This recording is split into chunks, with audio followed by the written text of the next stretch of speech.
Hi, I'm Nick Robinson. Have you ever wondered how many of the professional athletes you see on TV have a relationship with God?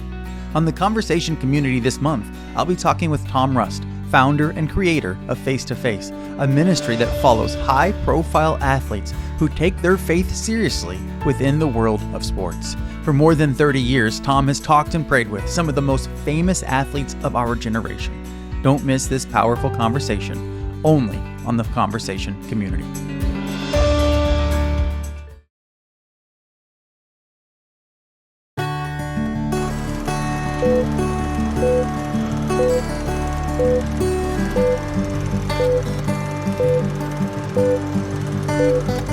Welcome back to the conversation. I'm Nick Robinson, and I am here today with Pastor Mark Teike.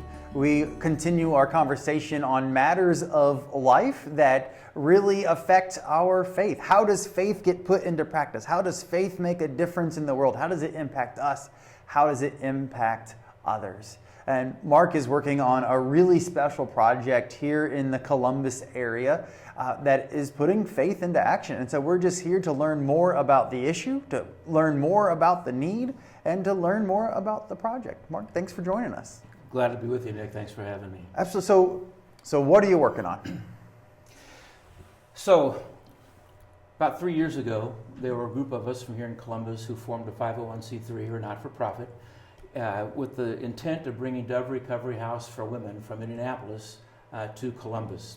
I pastored at St. Peter's here in town for 30 years, and about the last 10 years that I was here, some of our staff operated what we called an intensive outpatient program, IOP. Okay. And that is sometimes court-ordered, sometimes people come on their own, but for folks who are dealing with addiction, addiction regarding alcohol or other kinds of substances. And we found people who were doing great in the program. They were gung-ho about living a new life. But what happened was, in many cases, was after they would finish the IOP, which is about a 12-week program, I believe, they would oftentimes go back to the same people, places, and things, and then reuse. Yeah. So we saw the need for something of greater depth at a different level, not for everyone, but for those who needed that. We felt like we needed to bring that to Columbus. Yeah.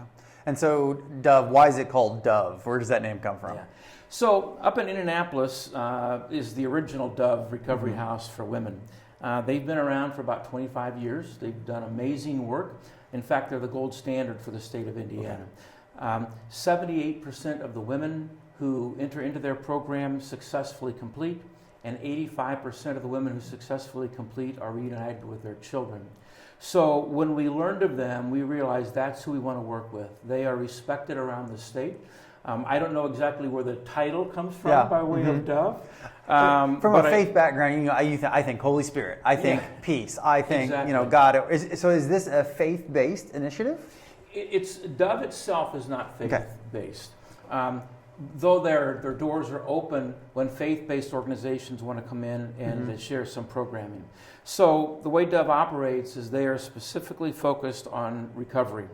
They are an inpatient residential facility.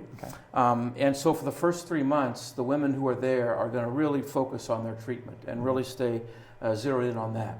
However, they take a holistic approach. So if someone, like we've had people offer in our community, we've had a number of groups offer to do financial planning classes with the women who are there. Some offer to come in and do parenting classes. Some do nutritious health cooking kind of classes.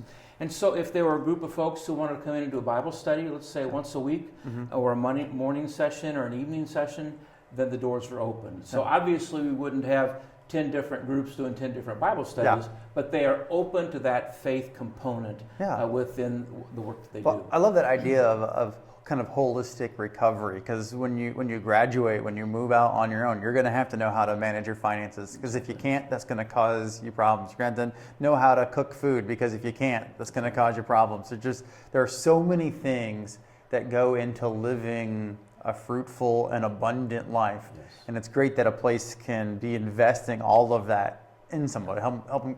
And as I'm a person of faith, but we love people, and addiction and recovery are not things that only affect people of a Christian background. So I mean, if you're Muslim, if you're Hindu, if you're atheist, we want to have places where people can be in recovery no matter what their background is. And if there's people of faith or not who are there with them to love them as they are. I mean, what a gift and an asset for people's lives. So how many people live in a Dove house at a time? So at the mothership up in Indianapolis, they have a 40-bed unit. Okay. They're expanding to 55. Okay. And so by the fall of 2025, they should be open with a 55-bed unit. They were given a facility up at 34th and Meridian Street in Indianapolis. They had to kind of retrofit it, but that's where they operate. We will be their second satellite location. Okay. So Dove House operated a satellite location down in Jasper, Indiana, in Du Bois County, and it'll be 3 years in November of 2025. Okay.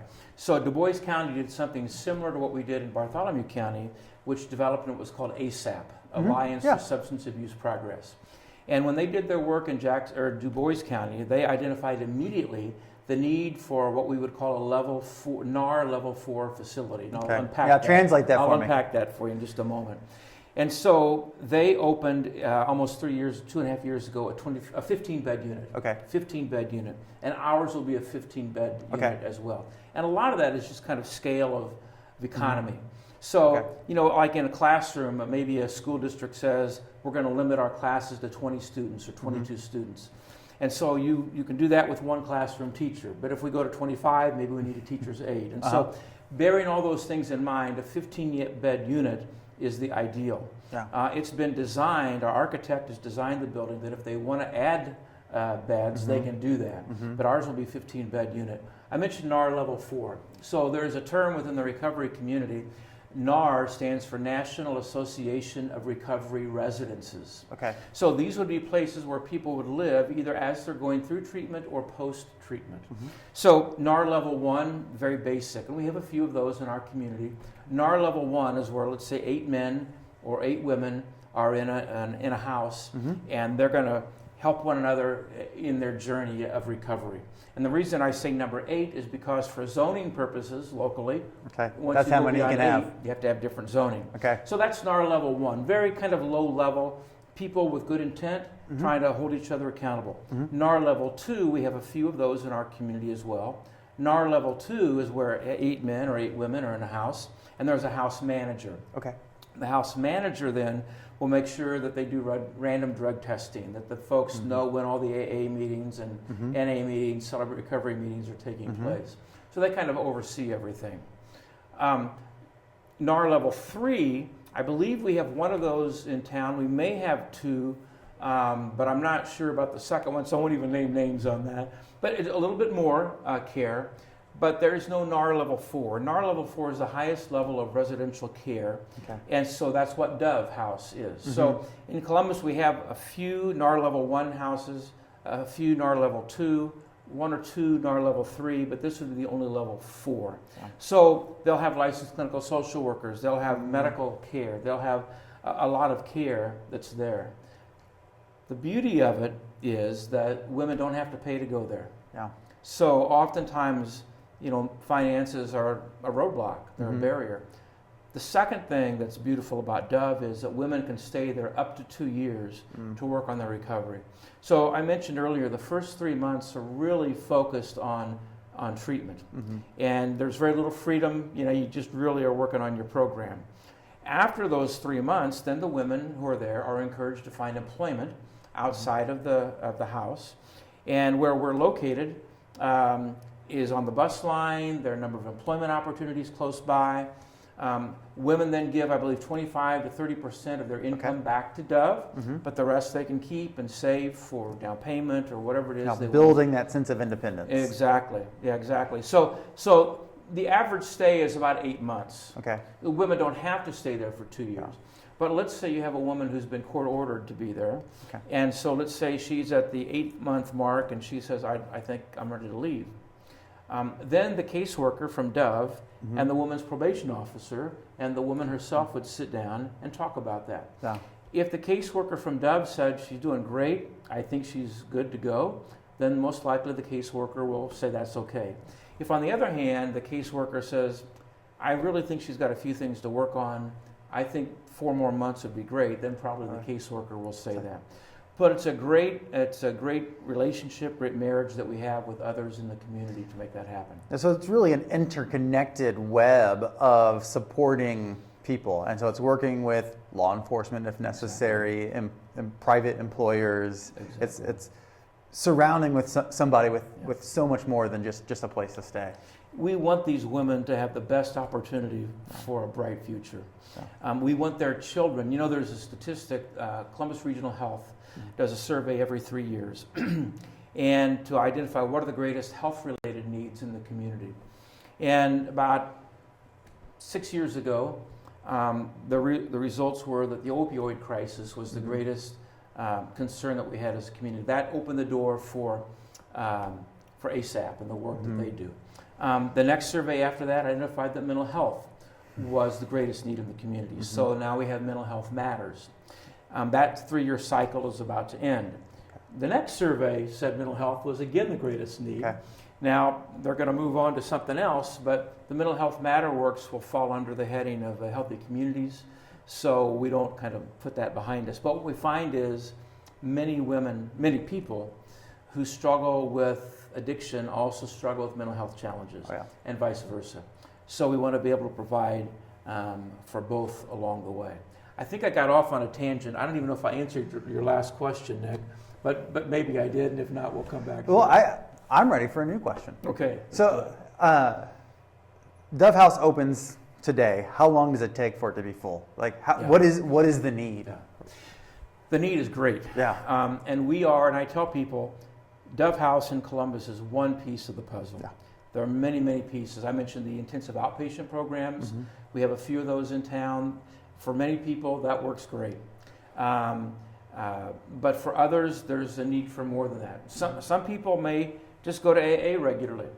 You know, I have a family member who has been in AA for 50 years.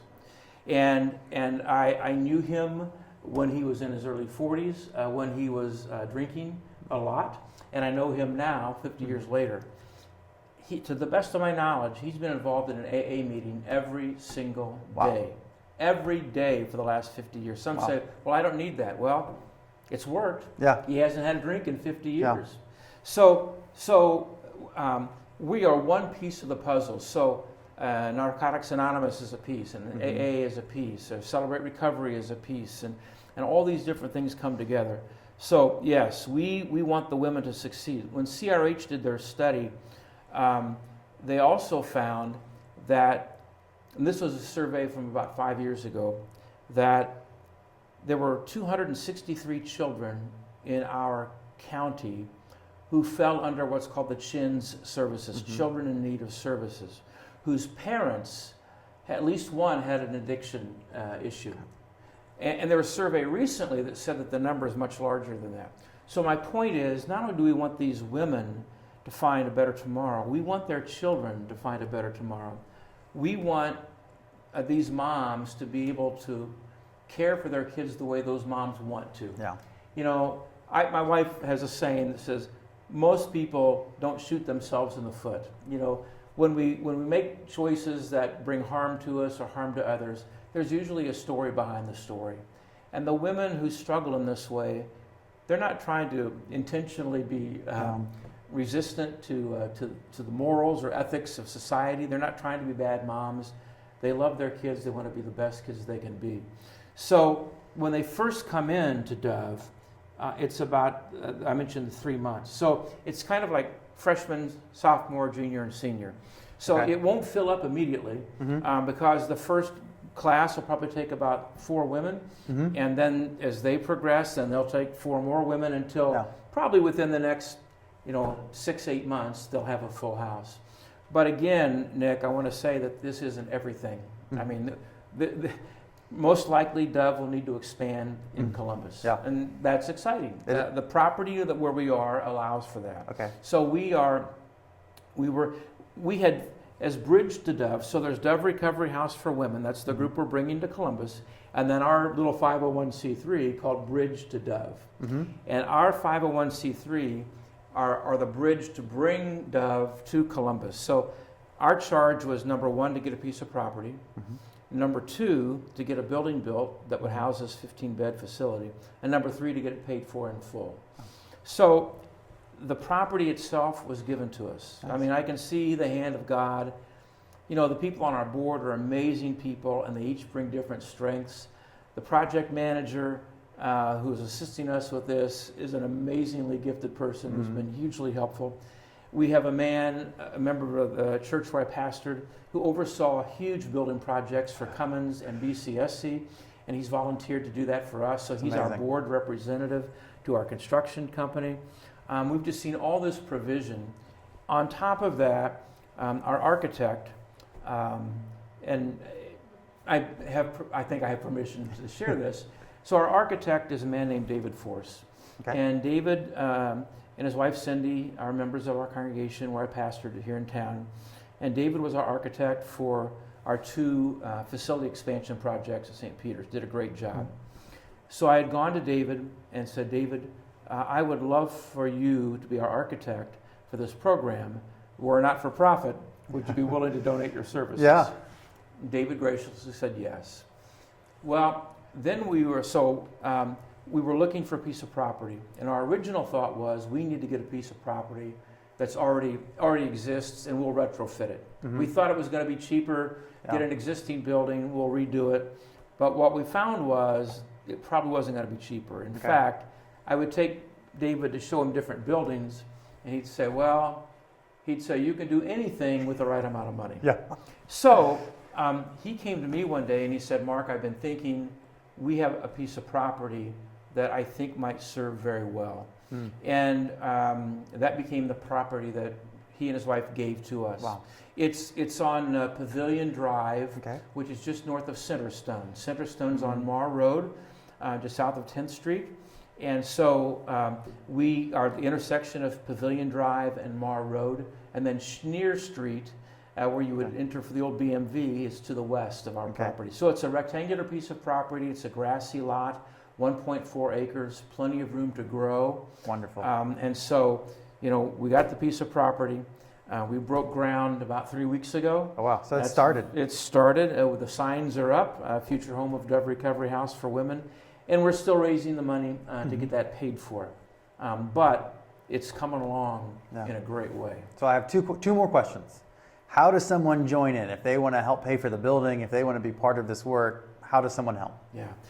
There are a variety of ways. I have a list of people already who've been talking to me for the last year saying we want to volunteer in some way. Yeah. So I have all those names written down, and I will be giving them to Wendy No. Wendy No is the director of Dove Recovery House for Women, the executive director. And so Wendy will be hiring all the staff. So our job is get the property, get the building built, get it paid for. Then Dove Recovery House for Women will come in. They will hire the staff. They will be raising all the dollars for operating expenses and doing that. So if people want to help, they can first of all make me aware of that. Yeah. And so they can reach me at Mark. Mark at bridgetodove.com. So bridge to dove, all one word, Mark at bridgetodove.com. Okay. Just let me know they have an interest in volunteering. Absolutely. And whatever that interest might be, then Wendy can work with them. If they would like to give financially, they can, on our website, we have a place where they can give on our website, or they can write a check and do that in that way as well. We're a 501c3, so we are tax deductible.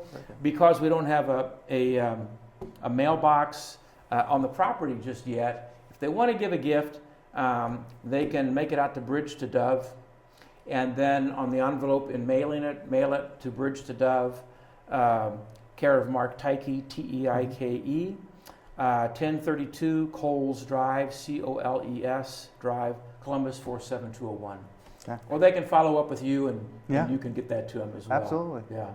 Okay, my last question is a little bit bigger. So you're a retired pastor. I am. You don't have to do this. Right.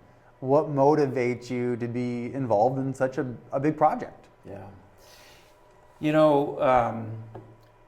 What I find, Nick, is that I think we get involved where we personally see a need. So, I have a few projects that I'm working on in my retirement, but they're all directly related to where I've personally seen a need for people I care about. And, when I see somebody who is maybe appears to be homeless or struggling, and I hear people talk maybe negatively about that person, my response is, that's somebody's son or daughter. Yeah. It could be your son or daughter. It could be your grandson or granddaughter. They matter to God. Absolutely. And so whether it's somebody who struggles with addiction or mental health disorder or struggling in some other way, they matter. There's a verse in one of Paul's writings. A number of years ago, I did a series on the one another passages in the Bible. Okay. Love one another, pray for one another, encourage one another, support one another. And there's one that says, live in harmony with one another. But to live in harmony with one another isn't probably as most of us would interpret. It doesn't mean let's just all get along. It's okay that we disagree with one another. Yeah. But to live in harmony with one another says that, Nick, I want for you and yours what I would want for me and mine if we were in your shoes. So if you have a child who in the middle of winter, when it's 5 degrees outside, is going to school without gloves or mittens or a stocking cap or a warm coat, then what can I do to help with that? I want for you and yours what I would want for me and mine, because I would want my kids or grandkids to have that. Absolutely. And I think from a Christian perspective, it's I think some folks today, and especially in the climate in which we live, we see our faith as something that's just kind of a political thing, and we're going to correct people that we think are out of bounds, and how do we fix them, and how do we straighten them out. I think we're called to reflect the heart of Jesus. And the heart of Jesus says that he loves every human being. Everybody matters. God doesn't play favorites or biblical verses to support all that. So when I see people in need and I have a personal connection with someone in those situations, it's like, what can I do? So I think that all of us as believers are called to reflect Jesus. I may start preaching here. That's okay. But I've done that before. But I think that we're all called to do that. And so, and it doesn't matter whether we're 25 or 35 or 65 or almost 68 like I am. How do we reflect the love of Jesus and the presence of Jesus? How do we bring the flavor of Jesus into the culture in which we live? Salt and the light. Exactly. And so, I've been in town for 32 years now. And I do have some influence. That's just the reality. When you're a pastor in a church for that long, you have influence. And so how do you use that influence in a positive way? I love sports. I like golf. I like pickleball. I used to run. But the fact is that for me to play golf 5 or 6 days a week is not the best use of my time. I can't make that statement for anybody else. I'm just saying for me, that's not good use. How can I use the time that I have? In the book of Ruth, we hear the term "for such a time as this." Ruth, you're here for such a time. And I think for me, how can I use my influence that I've been granted for the good of others in our community? And so when I was preparing for retirement, and I would say this to anybody who's preparing for retirement, as I was preparing, I talked to about 10 other pastors who were about 5 or 10 years older than I am to ask, what do I need to know?